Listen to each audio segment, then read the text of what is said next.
আজকে আপনাদেরকে এমন 6টি দামি আমল শিখিয়ে দেব, দোয়া কবুলের জন্য এই 6টি পাওয়ারফুল আমলের চাইতে আর কোনো পাওয়ারফুল আমল নেই। পৃথিবীর শ্রেষ্ঠ 6টি পাওয়ারফুল দামি আমল, কোনো আমলে দোয়া কবুল হোক আর না হোক, এই 6টি আমলে দোয়া কবুল হবে। যে এই 6টি আমল করলে এমন কোনো দোয়া নেই যে দোয়া কবুল হবে না। এই 6টি পাওয়ারফুল আমল যদি আপনি করতে পারেন তাহলে নিশ্চিন্তে থাকুন, আপনার দোয়া কবুল হবে। আপনি যদি দীর্ঘদিন থেকে এমন আমল খুঁজছেন যে আমলের দ্বারা দোয়া কবুল হবেই, তাহলে এই ভিডিওটি সত্যি আপনার জন্য। বিভিন্ন ইসলামিক স্কলারগণ বলেছেন এই 6টি আমল করে তাদের জীবনের সমস্যাও আল্লাহ তাআলা সমাধান করে দিয়েছেন। তারা যখনই কোনো বড় সমস্যায় পড়েছেন এই আমলগুলো করেছেন এবং আল্লাহ তাআলা সঙ্গে সঙ্গে তাদের সেই সমস্যার সমাধান করে দিয়েছেন এবং তাদের সেই দোয়া কবুল করে নিয়েছেন। এবং হাদিস থেকে এই আমলগুলো প্রমাণিত, স্বয়ং রাসূলুল্লাহ সাল্লাল্লাহু আলাইহি ওয়াসাল্লাম এই আমলগুলো আমাদেরকে করতে বলেছেন। এই আমল করে এমন কোনো ব্যক্তি নেই যে ব্যক্তির দোয়া কবুল হয় না। আজকে এই ভিডিওর নিচে কমেন্ট করে যান, আপনার দোয়া কবুল হয়ে গেলে আপনি আবারও ভিডিওর নিচে কমেন্ট করতে আসবেন ইনশাআল্লাহ। তো চলুন আর কথা না বাড়িয়ে আমরা আমলগুলো পরপর বলি, আপনারা শুনতে থাকুন মনোযোগ সহকারে শেষ পর্যন্ত। পৃথিবীর সর্বশ্রেষ্ঠ আমলগুলোর মধ্যে 1 নম্বরে যে আমলটা আপনাদেরকে বলবো সেটি হচ্ছে ইয়াদ আল জালালি ওয়াল ইকরাম। চলুন এই বিষয়ে হাদিসের মধ্যে রাসূলুল্লাহ সাল্লাল্লাহু আলাইহি ওয়াসাল্লাম কি বলছেন সেটা আমরা দেখে আসি। এই দোয়াটি সুনান তিরমিজির 3524 নম্বর হাদিসের মধ্যে এসেছে। আনাস ইবনু মালিক রাদিয়াল্লাহু তাআলা আনহু হতে বর্ণিত, তিনি বলেন রাসূলুল্লাহ সাল্লাল্লাহু আলাইহি ওয়াসাল্লামের সম্মুখে কোনো কঠিন কাজ হাজির হলে তিনি বলতেন ইয়া হাইয়্যু ইয়া কাইয়্যুম বিরহমাতিকা আস্তাগীস। একই সনদ সূত্রে আনাস রাদিয়াল্লাহু তাআলা আনহু বলেন রাসূলুল্লাহ সাল্লাল্লাহু আলাইহি ওয়াসাল্লাম বলেছেন তোমরা সব সময় ইয়াদ আল জালালি ওয়াল ইকরাম পাঠ করাকে অপরিহার্য করে নাও। এই হাদিসটির পরের হাদিসের নাম্বার হলো 3525। এই হাদিসটি আনাস রাদিয়াল্লাহু তাআলা আনহু থেকে বর্ণিত আছে। রাসূলুল্লাহ সাল্লাল্লাহু আলাইহি ওয়াসাল্লাম বলেন তোমরা সব সময় ইয়াদ আল জালালি ওয়াল ইকরাম পাঠ করাকে অপরিহার্য করে নাও। সুবহানাল্লাহ। ইয়াদ আল জালালি ওয়াল ইকরাম এটার অর্থ হলো হে গৌরব ও মহত্বের অধিকারী। এই একই দোয়া মুস্তাদরাতে হাকিমের মধ্যে 1837 নম্বর হাদিসের মধ্যে এসেছে। এক ব্যক্তি দোয়ার মধ্যে বললেন ইয়াদ আল জালালি ওয়াল ইকরাম, তখন নবী করিম সাল্লাল্লাহু আলাইহি ওয়াসাল্লাম বললেন তোমার দোয়া কবুল হয়েছে, এখন তুমি চাও। এবং এই দোয়াটি সূরা আর রহমানের 78 নম্বর আয়াতের মধ্যেও এসেছে। তাবারাকাসমু রাব্বিকাদুল জালালি ওয়াল ইকরাম। ইয়াদ আল জালালি ওয়াল ইকরাম এটা আল্লাহ তাআলার বিশেষ এক নাম। আমরা বেশ কয়েকটা হাদিস এবং কোরআন মাজিদের আয়াতের মধ্যেও পেলাম ইয়াদ আল জালালি ওয়াল ইকরাম। আপনি সব সময় উঠতে বসতে চলতে ফিরতে সব সময় ইয়াদ আল জালালি ওয়াল ইকরাম, ইয়াদ আল জালালি ওয়াল ইকরাম এটা আমল করবেন। দিনে কতবার করতে হবে সেটা নির্দিষ্টভাবে বলছি না, তবে যত বেশি পারবেন তত বেশি করবেন। 1000 বার 500 বার যত বেশি পারবেন তত বেশি আমল করবেন। অত্যন্ত পাওয়ারফুল একটি আমল ইয়াদ আল জালালি ওয়াল ইকরাম। 2 নম্বরে যে পাওয়ারফুল আমলটির বিষয় আপনাদেরকে বলবো সেটি হচ্ছে লা হাওলা ওয়ালা কুওয়াতা ইল্লা বিল্লাহ। এই আমলটা এতটাই পাওয়ারফুল আমল, এই আমলের বিষয়ে রাসূলুল্লাহ সাল্লাল্লাহু আলাইহি ওয়াসাল্লাম বলছেন কানজুম মিন কুনুজিল জান্নাহ। এটি হলো জান্নাতের গুপ্তধনের মধ্য থেকে একটি গুপ্তধন। এই দোয়ার ব্যাপারে রাসূলুল্লাহ সাল্লাল্লাহু আলাইহি ওয়াসাল্লাম বুখারী শরীফের 6384 নম্বর হাদিসের মধ্যে বলছেন হে আব্দুল্লাহ ইবনে কায়েস, তুমি পড়বে লা হাওলা ওয়ালা কুওয়াতা ইল্লা বিল্লাহ, কারণ এ দোয়া হলো জান্নাতের রত্ন ভাণ্ডারগুলোর একটি। অথবা তিনি বললেন আমি কি তোমাকে এমন একটি কথার সন্ধান দেব না যে কথাটি জান্নাতের রত্ন ভাণ্ডার, তা থেকে একটি রত্ন ভাণ্ডার হলো লা হাওলা ওয়ালা কুওয়াতা ইল্লা বিল্লাহ। এই দোয়াটি এতটাই পাওয়ারফুল দোয়া, এই দোয়ার ব্যাপারে কোনো ইসলামিক স্কলারগণ বলেছেন এই দোয়ার দ্বারা পৃথিবী জয় করা সম্ভব। সুবহানাল্লাহ। এমন একটি পাওয়ারফুল দোয়া রাসূলুল্লাহ সাল্লাল্লাহু আলাইহি ওয়াসাল্লাম আমাদেরকে শিখিয়ে দিয়েছেন। এই দোয়াটি আপনাকে অনেক বেশি আমল করতে হবে, সকাল থেকে নিয়ে সন্ধ্যা পর্যন্ত। যত বেশি পারবেন তত বেশি আমল করবেন।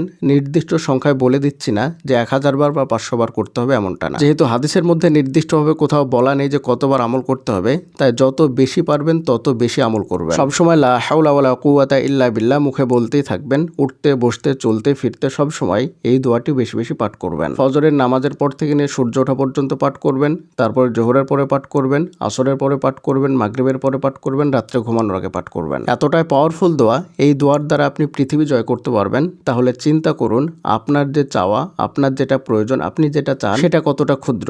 এই দোয়ার দ্বারা যদি পৃথিবী জয় করা সম্ভব হয় তাহলে আপনার চাওয়াটা অবশ্যই ক্ষুদ্র। তাই আপনি কি চাইছেন সেটা চিন্তা না করে এই দোয়াটা আপনি বেশি বেশি আমল করুন এবং আল্লাহর উপর ভরসা করুন। ইনশাআল্লাহ আপনার যেটা প্রয়োজন আল্লাহ তাআলা সেটা পূরণ করে দেবেন। আরো একটা বিষয় যদি আমরা খেয়াল করি তাহলে বুঝতে পারবো, যখন মসজিদে মুয়াজ্জিন সাহেব আজান দেন তখন আজানের প্রত্যেকটা জবাব হুবহু দিতে হয়। যেমন মুয়াজ্জিন সাহেব যখন বলেন আল্লাহু আকবার, আমাদেরকেও তখন আল্লাহু আকবার বলতে হয়। যখন মুয়াজ্জিন সাহেব বলেন আশহাদু আল্লা ইলাহা ইল্লাল্লাহ, আমাদেরকে তখন সেম আশহাদু আল্লা ইলাহা ইল্লাল্লাহ পড়তে হয়। কিন্তু মুয়াজ্জিন সাহেব যখন হাইয়া আলাস সালাহ হাইয়া আলাল ফালাহ বলেন তার প্রতি উত্তরে বলতে হয় লা হাওলা ওয়ালা কুওয়াতা ইল্লা বিল্লাহ, লা হাওলা ওয়ালা কুওয়াতা ইল্লা বিল্লাহ। চিন্তা করুন সুবহানাল্লাহ, কতটা পাওয়ারফুল দোয়া, কতটা পাওয়ারফুল আমল। এই দোয়াটাকে যদি আমরা আমাদের জীবনে আবশ্যকীয় বানিয়ে ফেলি তাহলে আমাদের জীবনে কোনো সমস্যা থাকবে না ইনশাআল্লাহ। 3 নম্বরে যে আমলটা আমাদেরকে বেশি করতে হবে, আমলটা অনেক পাওয়ারফুল একটা আমল। আমলটি হলো দোয়া ইউনুস। দোয়া ইউনুসের ব্যাপারে অনেকে জানলেও দোয়া ইউনুস কতবার কখন কিভাবে আমল করতে হবে সেটা অনেকেই জানেন না। তো চলুন আমরা দোয়া ইউনুসের ব্যাপারে হাদিস থেকে জেনে আসি। এই হাদিসটি তিরমিজি শরীফের 3505 নম্বর হাদিসের মধ্যে আছে। সাদ ইবনু আবি আক্কাস রাদিয়াল্লাহু তাআলা আনহু হতে বর্ণিত আছে, তিনি বলেন রাসূলুল্লাহ সাল্লাল্লাহু আলাইহি ওয়াসাল্লাম বলেছেন, আল্লাহ তাআলার নবী জুন্নুন ইউনূস আলাইহিস সালাম মাছের পেটে থাকাকালে যে দোয়া করেছিলেন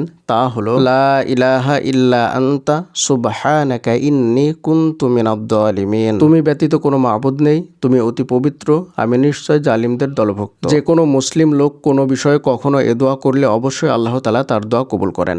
সুবহানাল্লাহ। রাসূলুল্লাহ সাল্লাল্লাহু আলাইহি ওয়াসাল্লাম বলছেন, ইউনূস আলাইহিস সালাম মাছের পেটে থাকা অবস্থায় যে দোয়া করেছিলেন, যে কোনো মুসলিম লোক যে কোনো বিষয়ে এই দোয়া করলে আল্লাহ তাআলা তার সেই দোয়া কবুল করে নেন। সুবহানাল্লাহ। একটা বিষয় চিন্তা করুন, এখানে কিন্তু কোনো বিষয় বলা হয়নি, শুধুমাত্র একটা বিষয় বলা হয়েছে, আর সেটা হচ্ছে মুসলিম। শুধুমাত্র মুসলিম হলেই আল্লাহ তাআলা তার সেই দোয়াকে কবুল করবেন, সে যেমনই হোক না কেন। শুধুমাত্র সে যদি মুসলিম হয় তাহলে আল্লাহ তাআলা তার সেই দোয়াটিকে কবুল করে নেবেন। মানে আপনার কোনো একটা বিষয় প্রয়োজন, কোনো একটা বিষয় আপনি দোয়া করতে চান বা দোয়া কবুল করাতে চান, তাহলে এই দোয়াটি আপনি পড়ুন, তাহলে আল্লাহ তাআলা আপনার সেই বিষয়টা কবুল করে নেবেন। আপনার যেটা প্রয়োজন সেটা আল্লাহ তাআলা আপনাকে দিয়ে দেবেন।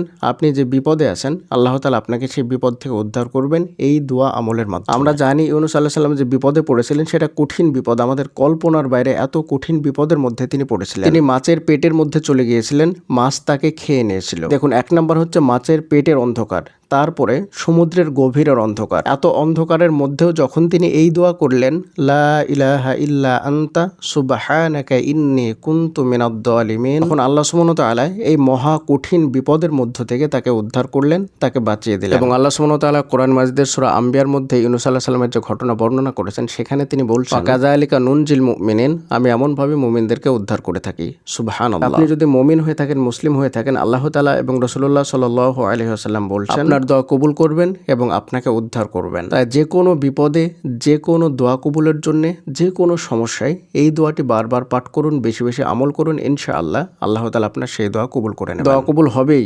যদি সত্যি আপনার আল্লাহ তাআলার প্রতি ভরসা থাকে, ইয়াকিন থাকে, তাহলে আপনার দোয়া কবুল হবেই হবে। যদি আপনার দোয়া কবুল না হয় তাহলে আপনার ভরসার সমস্যা আছে, আপনাকে আরো বেশি ভরসা করতে হবে, আপনাকে আরো বেশি ইয়াকিন করতে হবে, তবে আপনার দোয়াটি কবুল হবে। কারণ স্পষ্টভাবে রাসূলুল্লাহ সাল্লাল্লাহু আলাইহি ওয়াসাল্লাম এবং আল্লাহ তাআলা বলছেন যে আপনার দোয়া কবুল হবে, মুমিনের দোয়া কবুল হবে, মুসলিমের দোয়া কবুল হবে। 4 নম্বরে যে আমলটি বেশি করতে হবে সেটি হচ্ছে দরুদ শরীফ। দরুদ শরীফ এতটাই পাওয়ারফুল আমল, এতটাই পাওয়ারফুল আমল, এই আমলের বিষয়ে আপনাদেরকে আমি যত বেশি বলবো তত কম বলা হবে। দোয়া কবুলের জন্য দরুদ শরীফ এক শ্রেষ্ঠ আমল। দোয়া কবুলের বিষয়ে তিরমিজি শরীফের 486 নম্বর হাদিসের মধ্যে উমর ইবনুল খাত্তাব রাদিয়াল্লাহু তাআলা আনহু থেকে বর্ণিত আছে, তিনি বলেন, দোয়া আকাশ জমিনের মধ্যবর্তী স্থানে ঝুলন্ত অবস্থায় থাকে। তোমার রাসূল সাল্লাল্লাহু আলাইহি ওয়াসাল্লামের প্রতি যতক্ষণ তুমি দরুদ পাঠ না করো ততক্ষণ তার কিছুই উপরে ওঠে না। দরুদ শরীফ এমন এক আমল, আপনি যদি একবার দরুদ শরীফ পাঠ করেন তাহলে আল্লাহ তাআলা আপনার উপর 10 বার রহমত নাজিল করবেন। বান্দার জীবনে বেশিরভাগ সময় বালা মুসিবত বিপদ আপদ নেমে আসে, তার মধ্যে অন্যতম একটি কারণ হলো যখন রহমত উঠে যায়। তখন আপনি যখন বেশি বেশি দরুদ শরীফ পাঠ করবেন তখন আল্লাহ তাআলার পক্ষ থেকে আপনার উপর অফুরন্ত রহমত নাজিল হবে এবং আপনার জীবন থেকে সেই বালা মুসিবত বিপদ আপদগুলো দূর হয়ে যাবে। তিরমিজি শরীফের 3477 নম্বর হাদিসের মধ্যে এসেছে, এক লোককে নবী করিম সাল্লাল্লাহু আলাইহি ওয়াসাল্লাম তার নামাজের মাঝে দোয়া করতে শুনলেন, কিন্তু নবী সাল্লাল্লাহু আলাইহি ওয়াসাল্লামের উপর সে দরুদ পড়েনি। রাসূলুল্লাহ সাল্লাল্লাহু আলাইহি ওয়াসাল্লাম বললেন, এই লোকটি তাড়াহুড়া করেছে। তারপর তিনি তাকে ডাকলেন এবং তাকে বা অপর কাউকে বললেন, তোমাদের কেউ নামাজ আদায় করলে সে যেন আল্লাহ তাআলার প্রশংসা ও তার গুণগান করে। তারপর রাসূলুল্লাহ সাল্লাল্লাহু আলাইহি ওয়াসাল্লামের উপর দরুদ পাঠ করে, তারপর তার মনের কামনা অনুযায়ী দোয়া করে। সুবহানাল্লাহ। তাহলে বুঝতে পারলেন তো দোয়া কবুলের জন্য দরুদ শরীফ কতটা গুরুত্বপূর্ণ একটা আমল। অন্য এক হাদিসের মধ্যে রাসূলুল্লাহ সাল্লাল্লাহু আলাইহি ওয়াসাল্লাম বলেছেন, তোমরা জুম্মার দিন বেশি বেশি আমার উপরে দরুদ পাঠ করো। তিরমিজি শরীফের 484 নম্বর হাদিসের মধ্যে রাসূলুল্লাহ সাল্লাল্লাহু আলাইহি ওয়াসাল্লাম বলেন, কিয়ামতের দিন আমার নিকটতম ব্যক্তি হবে যে আমার প্রতি বেশি পরিমাণে দরুদ পাঠ করেছে। সুবহানাল্লাহ। দরুদ শরীফের এত বেশি ফজিলত, এত বেশি ফজিলত, আপনারা হাদিস থেকে সেগুলো শুনলেন। দরুদ শরীফকে আমাদের জীবনে অপরিহার্য আমল বানিয়ে নিতে হবে। উঠতে বসতে চলতে ফিরতে সব সময় দরুদ শরীফের আমল করতে হবে। আমি অনেক ইসলামিক স্কলারের মুখে শুনেছি তারা যে কোনো বিপদে পড়লে, যে কোনো সমস্যায় পড়লে বা যে কোনো দোয়া কবুল করানোর জন্য বেশি বেশি দরুদ শরীফের আমল করতেন। বর্তমান সময়ের একজন আরাবিয়ান ইসলামিক স্কলার, তিনার হার্টের সার্জারি হচ্ছিল, সেই সময় ডাক্তারগণ ভুলভাবে হার্ট সার্জারি করে ফেলেন, তারপরে তার অনেক বেশি সমস্যা হয়। সেই সময় ডিউটিতে থাকা একজন নার্স তাকে বলেন যে আপনি রাসূল সাল্লাল্লাহু আলাইহি ওয়াসাল্লামের প্রতি বেশি বেশি দরুদ শরীফ পাঠ করুন। মূলত এই পরিস্থিতির কারণে সেই শায়েখ অনেক বেশি ঘাবড়ে যান, অনেক বেশি ভয় পেয়ে যান। তারপরে যখন তিনি দরুদ শরীফের আমল করতে শুরু করে দেন, হঠাৎ করেই তার সবকিছু ঠিক হয়ে যায়। সুবহানাল্লাহ। দরুদ শরীফের আমল এতটাই পাওয়ারফুল আমল। আরো একজন একজন বাঙালি শায়েকের মুখে আমি শুনছিলাম, তিনি বলছিলেন তিনি একটা সমস্যার মধ্যে পড়েছিলেন যেখান থেকে তিনি উদ্ধার হতে পারবেন এমনটা তিনি কল্পনাও করতে পারেননি। সেই সময়ে তিনি দরুদ শরীফের আমল বেশি বেশি করতে শুরু করেন এবং আল্লাহ তাআলা তাকে অলৌকিকভাবে সেই সমস্যা থেকে উদ্ধার করে দেন। যারা সত্যি নিজের দোয়ার ব্যাপারে সিরিয়াস, নিজের দোয়াকে কবুল করাতে চান, দোয়া কবুল করাতেই হবে এমনটা ভাবছেন, তাদেরকে বলবো বেশি বেশি দরুদ শরীফের আমল করুন। দরুদ শরীফের আমলের দ্বারা এমন কোনো দোয়া নেই যে দোয়া কবুল হয় না। তাই আর অলসতা না করে দরুদ শরীফের আমল বেশি বেশি শুরু করে দিন। উঠতে বসতে চলতে ফিরতে সবসময় দরুদ শরীফের আমল করবেন। টাকার দরকার দরুদ শরীফের আমল করুন, চাকরির দরকার দরুদ শরীফের আমল করুন, আপনার চেহারার সৌন্দর্য বৃদ্ধি করবেন দরুদ শরীফের আমল করুন, বাচ্চা হচ্ছে না দরুদ শরীফের আমল করুন, বিয়ে হচ্ছে না দরুদ শরীফের আমল করুন, অসুস্থতা দূর করতে চান দরুদ শরীফের আমল করুন, যে কোনো সমস্যায় দরুদ শরীফের আমল করুন। দিনে কতবার করবেন সেটা বলছি না, যত বেশি পারবেন তত বেশি দরুদ শরীফের আমল করুন। দরুদ ইব্রাহিম আমল করতে পারেন বা ছোট দরুদ সাল্লাল্লাহু আলাইহি ওয়াসাল্লাম এটাও আমল করতে পারেন।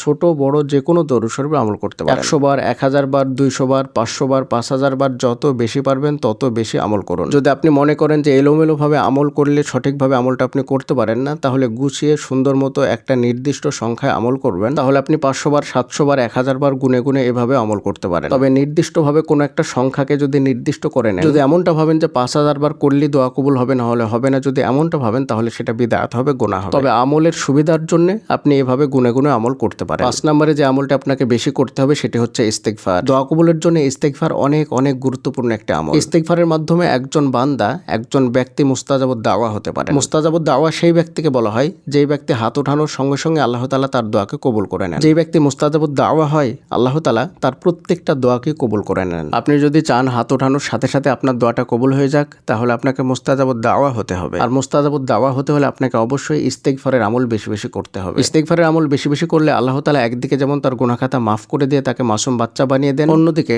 মুস্তাজাবুদ দাওয়া বানিয়ে দেন। আর যারা নিষ্পাপ হয়, মাসুম হয়, আল্লাহ তাআলা তাদের দোয়া কবুল করে নেন, কারণ তাদের কোনো পাপ থাকে না, তারা গুনাহগার নয়। আর মানুষ বড় হওয়ার সাথে সাথে বিভিন্ন পাপের সঙ্গে জড়িয়ে পড়ে, বিভিন্ন গুনাহের সাথে জড়িয়ে পড়ে, তখন তার গুনাহ অনেক বেশি হয়। আর সেই গুনাহকে ক্ষমা করতে চাইলে, নিজেকে মাসুম বানাতে চাইলে, বাচ্চাদের মতো হতে চাইলে আপনাকে অনেক বেশি ইস্তেগফার করে সেই গুনাহ ক্ষমা করিয়ে নিতে হবে। তখন আপনিও যে বিষয়ে দোয়া করবেন, যেই দোয়াই করবেন, হাত তোলার সাথে সাথেই আল্লাহ তাআলা আপনার দোয়াও কবুল করে নেবেন। প্রিয়দিনী ভাই এবং বোনেরা, ইস্তেগফারের দুনিয়াবি অনেক ফায়দা আছে, অনেক ফায়দা আছে। সেই বিষয়ে অন্য একটা ভিডিওতে আলোচনা করব। ইস্তেগফার এমন এক আমল যেটার দ্বারা আপনি দুনিয়া ও আখিরাতে দুই জায়গাতেই ফলাফল পাবেন। ইস্তেগফারের আমল এমন এক আমল যে আমলের দ্বারা দোয়া কবুল হয় দ্রুত। তাই আর দেরি না করে আজকে থেকে ইস্তেগফারের আমল শুরু করে দিন। সকাল সন্ধ্যা, উঠতে বসতে চলতে ফিরতে সব সময়তে ইস্তেগফারের আমল করুন। যত বেশি পারবেন তত বেশি আমল করবেন। 1000 বার, 2000 বার, 5000 বার, 10000 বার, যত বেশি পারবেন আল্লাহ তাআলার প্রতি ইয়াকিন রেখে গুনাহ খাতা ক্ষমা করানোর উদ্দেশ্যে বেশি বেশি ইস্তেগফার করুন। ইনশাআল্লাহ আল্লাহ তাআলা আপনাকে ক্ষমাও করে দিবেন এবং আপনার দোয়াও কবুল করে নেবেন। সর্বশেষ 6 নাম্বার যে শক্তিশালী পাওয়ারফুল দামি আমলটির বিষয়ে বলবো সেটি হচ্ছে তাহাজ্জুদ। দোয়া কবুলের জন্য তাহাজ্জুদ অত্যন্ত দামি একটি আমল, বিশেষ করে শেষ রাত্রের তাহাজ্জুদ। কারণ শেষ রাত্রে আল্লাহ তাআলা দুনিয়াবি আসমানে নেমে এসে বান্দার দোয়া কবুল করতে চান। শেষ রাত্রের বিষয়ে অনেক প্রসিদ্ধ হাদিস আছে। এই বিষয়ে রাসূলুল্লাহ সাল্লাল্লাহু আলাইহি ওয়াসাল্লাম হাদিসের মধ্যে বলছেন, এই হাদিসটি এসেছে সহিহ আল বুখারীর 1145 নম্বর হাদিসের মধ্যে। হাদিসটি আবু হুরায়রা রাদিয়াল্লাহু তাআলা হতে বর্ণিত। রাসূলুল্লাহ সাল্লাল্লাহু আলাইহি ওয়াসাল্লাম বলেছেন, মহামহিম আল্লাহ তাআলা প্রতি রাতে রাত্রের শেষ তৃতীয়াংশ অবশিষ্ট থাকাকালে পৃথিবীর নিকটবর্তী আসমানে অবতরণ করে ঘোষণা করতে থাকেন, কে আছে এমন যে আমাকে ডাকবে, আমি তার ডাকে সাড়া দেব? কে আছে এমন যে আমার নিকট চাইবে, আমি তাকে তা দেব?